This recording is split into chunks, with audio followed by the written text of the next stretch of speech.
Reality kasi laging wala, laging kapos, laging kulang, laging problema, laging ganun, puro ganun ang nangyayari. So bakit nga kaya nangyayari sa kanila ito? Going back no po sa 4 and 5, the reason is dahil yung kanilang puso, ang iniisip nila is yung kanilang sarili at hindi nila iniisip yung yung templo na para sa Panginoon. Ayun po?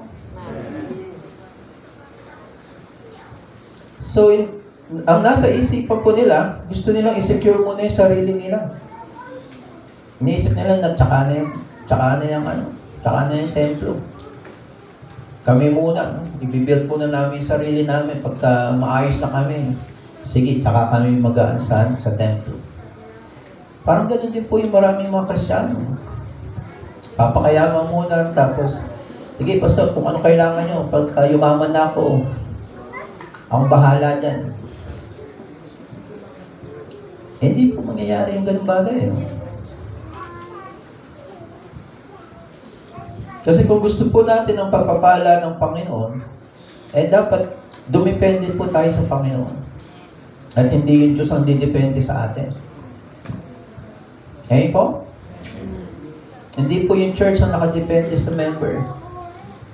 Kundi yung member nakadepende sa kanyang church dahil doon po dumadalo yung pagpapala ng Panginoon. Tama po? May mga Kristiyano nagsasabi na kung magbigay niya pag pinayayaman mo lang si pastor. Actually, hindi po Ayun po?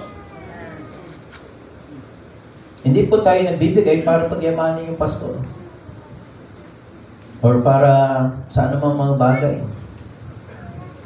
Kundi tayo po ay nagbibigay dahil ina-acknowledge po natin yung Panginoon na pinagbibigyan po natin. Ayun po? So kaya ito po yung nangyayari po sa kanila. Trabaho sila ng trabaho, yun hindi po nasa-satisfied.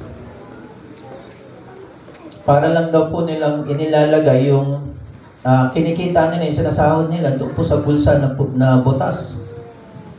No? Na nawi-waste lang.